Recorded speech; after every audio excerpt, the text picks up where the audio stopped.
All right, welcome back, everybody, to yet another Culz Reviews. Once again, we're coming to you guys over Zoom. The weather again has become a little frosty. We're still dealing with some sicknesses, so we're just staying safe. That means we get to continue one of our favorite shows, Project Blue Book, with Season 1, Episode 6, The Green Fireballs. As usual, my name's Keegan. Joining me tonight is Maddie. Sam. All right, so this one takes place in what they call the White Forest Missile Range in Nevada. But it's probably a stand-in for White Sands Missile Range, which is in New Mexico. We actually were nearby it last or 2 years summers ago while we started filming some Billy the Kid stuff as well as Roswell. So perhaps this year we'll actually make a trip out that way as well. I mean, it's pretty simple. They're out early on. It actually kind of, tricks you into thinking they're in a actual inhabited town, but they're actually one of these dune cities where they, test missiles and see what effects they have on different, environments. And all of a sudden the missile sirens go off. They start praying because all of their trucks stop working. And then the missiles go away and these green fireballs show up. And I think this is really good episode as far as it kind of, the last storyline with Fuller is ended, but we do see some PTSD obviously run through this. But it does very nicely set up the next mystery, which we'll get into once we get to spoilers. But that's kind of the basics, I think. Do you guys have anything to add to that as far as non-spoilery, kind of what the episode is about? Yeah, this episode had a lot in it. Yeah, it nicely tied the bow on Fuller. It teased some tension between the generals and Fairchild. It teased some other stuff that we'll get into in spoilers because I don't want to spoil anything for people that haven't seen it. But yeah, I definitely think this was another really good episode. Matt, do you have anything else to add non-spoilery? Well, I think as of right now, this is out of the 6 episodes now, is one of my favorite. It jumped the list to right up there. Yeah, for me, I think the Operation Paperclip is still probably number 1 out of these 6. But it's definitely up there. I do have a soft spot for the Flatwoods Monster one. That's because we've done so much with the Flatwoods as far as research and stuff. So that one really got me. Sam, what about you? Where does this rank, I think, so far? It's definitely towards the top. I definitely think the Lubbock Lights one, and I don't know, it's kind of hard to pick a top one, but the Lubbock Lights one was definitely one that I knew more about because I definitely saw videos of the Lubbock Lights at one point that are no longer available. That was like a really intense view of them, and it was pretty insane. This one is definitely very up there just because a lot went down, and you start to have more questions than answers within the book that like slowly begin to explain later on, but it gets real interesting real quickly too. Yeah, I think something interesting with this episode is the extraterrestrial part is actually very, very small. It's pretty much just at the beginning for a brief glimpse. Obviously, at the end, there's something, which we'll get into, like I said, at spoilers. But for the most part, it's more, I guess, a people drama and like just the drama of the government and the political intrigue that it's really kind of stirring up. I wouldn't consider it drama. Yeah, no, you're right. It's a little bit of drama, but also a scare of the time. Yeah. So, as the resident ufologist, Sam, what did you make of the green fireballs at the beginning?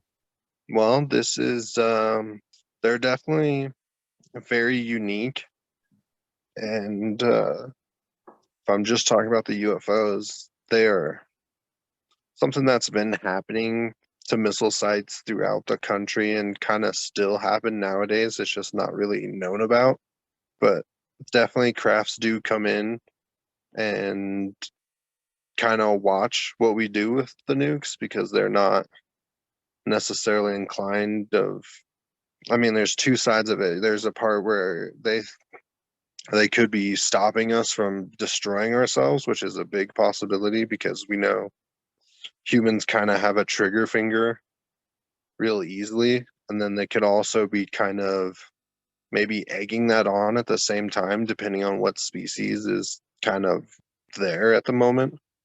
There's been lots of, we'll be talking about it in one of the later episodes of Blue Book, but they definitely have been kind of drawn to our nukes ever since we've started to like mass test them and do a lot of things in that kind of like realm. They're very curious and also very cautious of us not destroying ourselves, because could be many reasons to that, but we'll talk about that more in a different episode.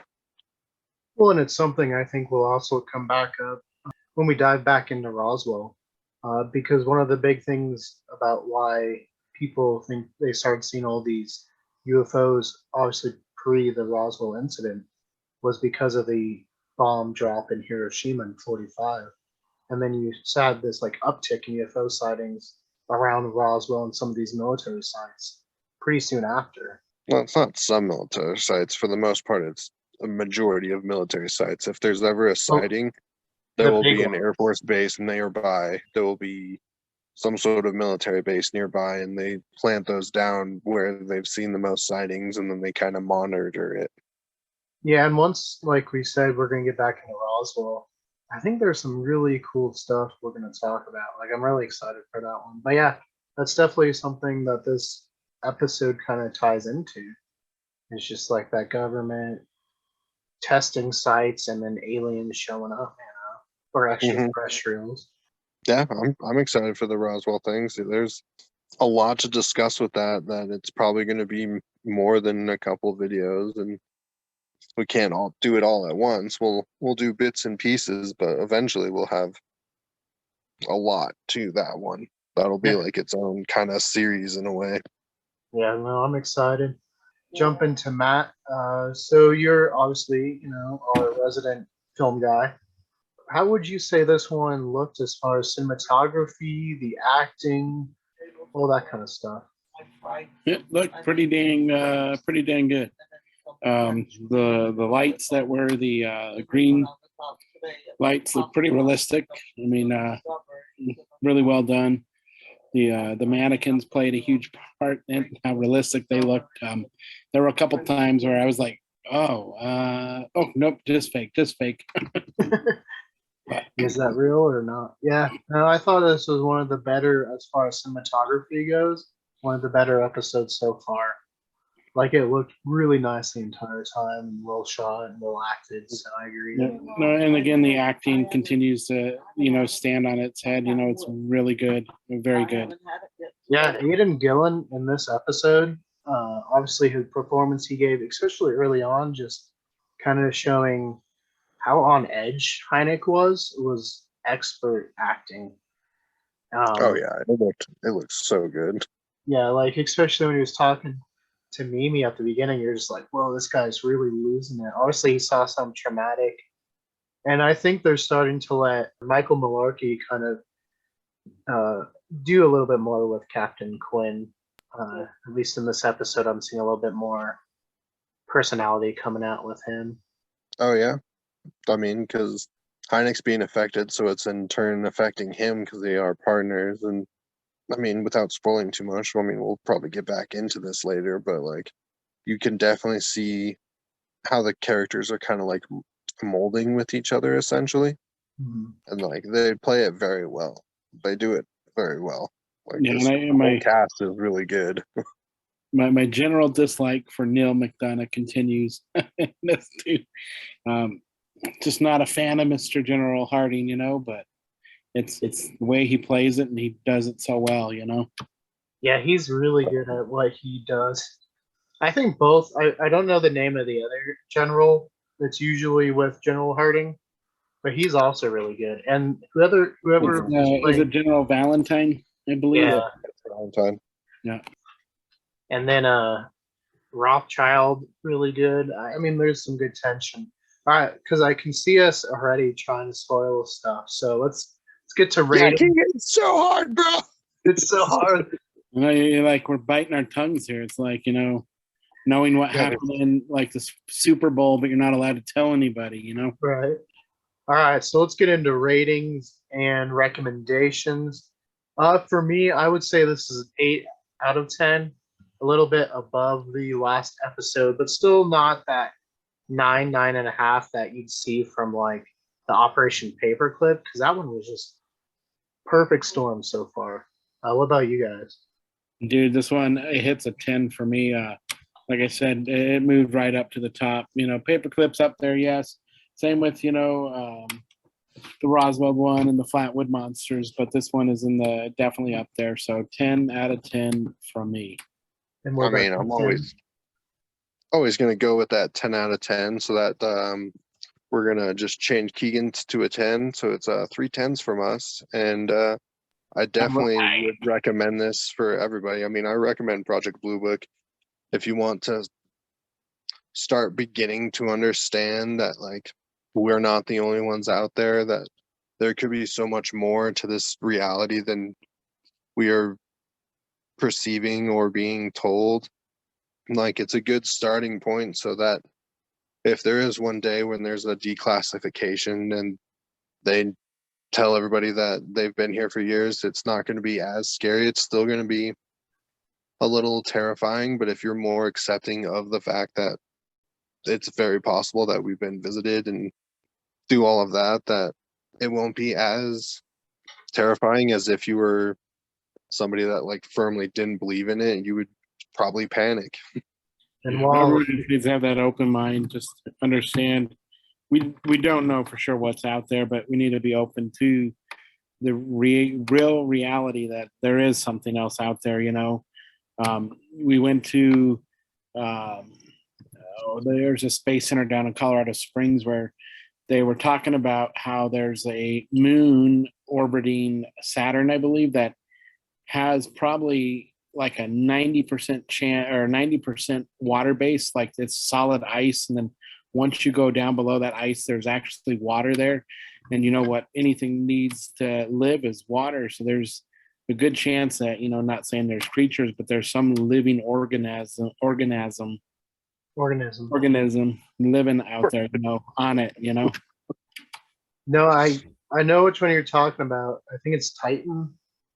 Yeah, I was Yeah. thinking it was that one, or because I didn't know if that was the one off of Jupiter, because there was another one. Well, that might be. I just know there was a movie called Aliens of the Deep, and it kind of touched upon that subject. So we should, at some point, we'll watch that and talk about that one as well. I think that would be a good one to cover.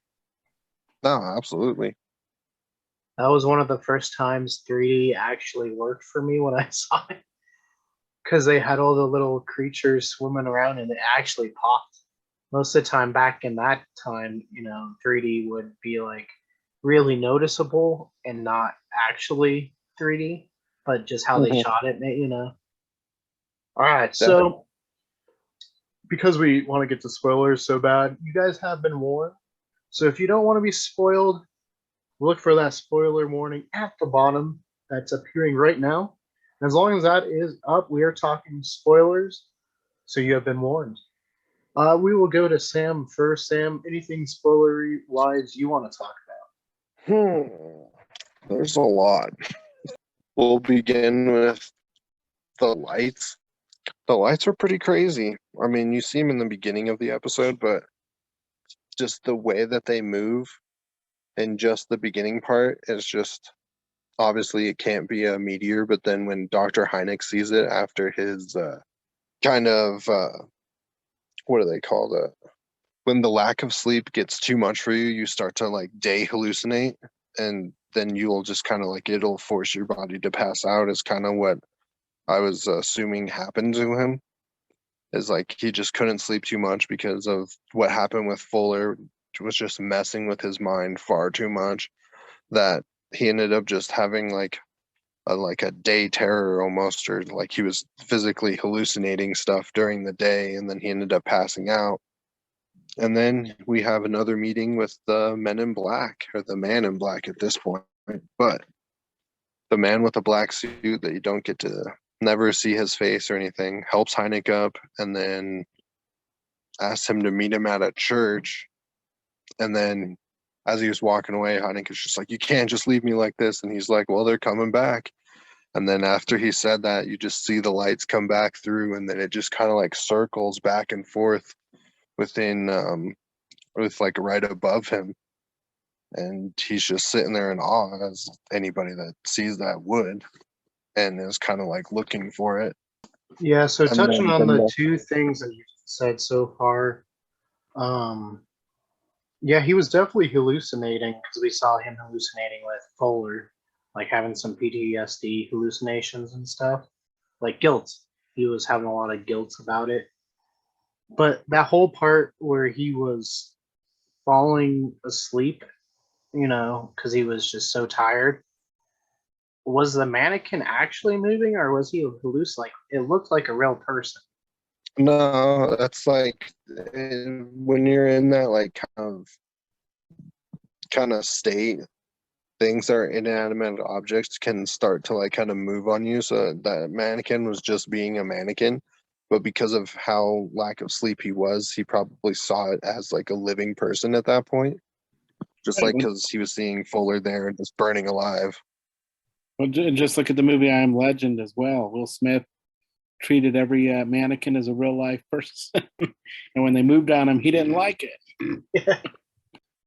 And then also talking about the man in hats, as we're going to, I don't think they said his name yet, but I remember it's kind of like he was referred to by that one lady in the Flatwoods episode, the one that killed herself when she jumped out the window. The man in the hat was here. So obviously he's I been, think she said the men in hats. yeah, Men with hats, because there was two of them, but we only saw the singular one this time. yeah. And so, yeah, this is the first time he's really been presented outside of the shadows. I'm definitely intrigued to see where this storyline goes, in season one. Anything else, Sam, you want to add to that? Yeah. So the next part that I kind of skipped over is how him and Quinn kind of had a little bit of an argument because Hynek had a project that he brought out to the military to check things in space, and also to kind of check for Soviet craft incoming from a long distance. But the military didn't pick up on that project, so then he went to the Secretary of Defense, Fairchild, and that's when some beef started. And then we'll kind of all discuss that here. It was very interesting. Yeah, it's definitely Draw my setting phone up a little. the tension, like I said earlier, between the two generals and Fairchild. And, I think this political kind of separation is going to continue, because like we said, they had to end some ties and now they're opening some new ones, some new storylines. And so at the very end, we see a weird extraterrestrial piece. And so I think those are kind of going to be our two through lines, is going to be political separation on the subject and the alien piece. What is that? Where did it come from? True. I was going to get to that piece. But I do think that the tension between the Secretary of Defense and the General has been happening for a while. Because, like, he's kind of the leader of their project that they don't want shut down, and they have to kind of go through him, is what it kind of seems like from the past couple of episodes. Well, and we saw him kind of threaten them over the Fuller incident, as far as him getting off the base and stuff. He was pretty upfront towards them that they shouldn't have gotten this far as it was. He shouldn't have got off the base. Yeah, that is very true. He did mention that. He was just like, he shouldn't have. This is like another incident under your guys' watch that has happened. So who knows what else happened that we really can't figure out about. It was Roswell. Well, yes, but we kind of jumped the gun on that episode and did that earlier than we should have with this project. No, but Roswell happened in 47, which is before these. And we already know that they handled Roswell not very well the first time. Oh yeah, Captain Hardy did. Yeah, and so I think that's kind of where this tension kind of probably started from. All Mhm. right, so anything else before we jump to Matt's kind of spoiler talk? Well, you kind of mentioned the alien piece, but I was going to mention that a lot more. The alien piece is very unique. It kind of almost looks like a key to something. Mhm. And as they mentioned towards the end, it looked heavy, but it was light, which is very similar going back to Roswell, where the material looked one way, but did not behave that way. Mhm. And the way it was just kind of glowing at moments, like Mhm. there was parts of it that would just like glow and then just kind of go back to a more solid or color. It was quite fascinating to like watch and see how it did that.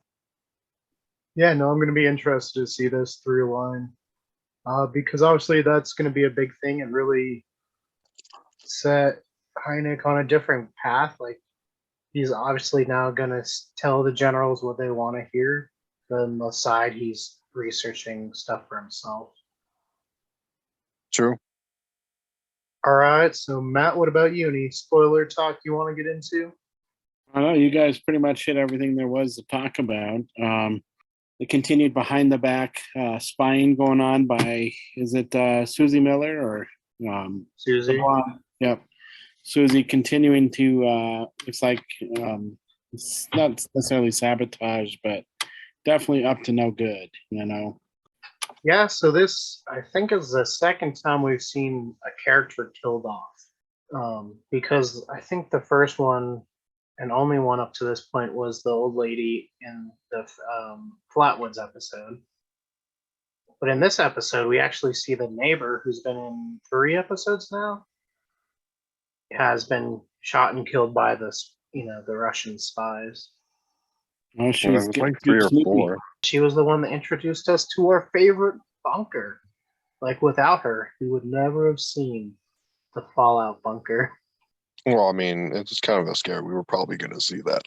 Yeah, but like I said, there's a scene towards the end where we see him open the trunk and there's the neighbor with a bullet hole in her head, and he says, "A saw works best for this." So obviously, she's gone. They're gonna get rid of the evidence, but that leaves the question: like, do people just like not know what happened to her? Like, her house is still gonna be there. Well, without spoiling another episode, we'll talk about that more later. The guy might have been Cal Miller, the one that There we go, Cal. they were referring to. Yeah, no, that's Okay. yeah. So that's another big spoilery part in here. But yeah, I think that covers it. Anything else you guys want to add? Yeah, well, Fantastic episode. so while Dr. Hynek was setting up his machines and then speaking with the man in the hat, or men wearing pretty much black, when they met up at the church, he kind of explained a lot to Dr. Hynek. But also at the meantime, Captain Quinn was finding out that there was a Russian spy at the test site. And there was a guy there that was relaying like their tests back to the Russians and found a spy within the midst of the military. Yeah, that's so. Like Sam said, there was a ton of stuff in this episode. Like it's a good episode, I would say. All right, so now that we've kind of talked about the episode, any final words regarding this one? Just check it out, right? I mean, Yeah. yeah, check it out. It's a great episode. Start the series now.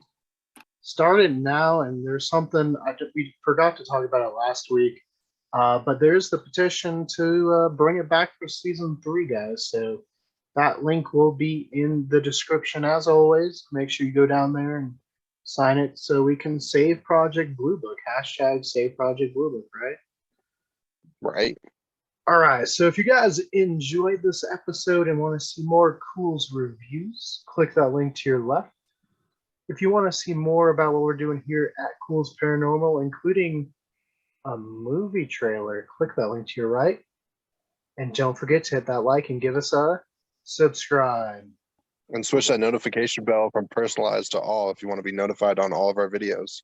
And let us know, would you like us to go check out the White Sands Missile Range in National Park this summer? And what has been your favorite episode of Project Blue Book so far?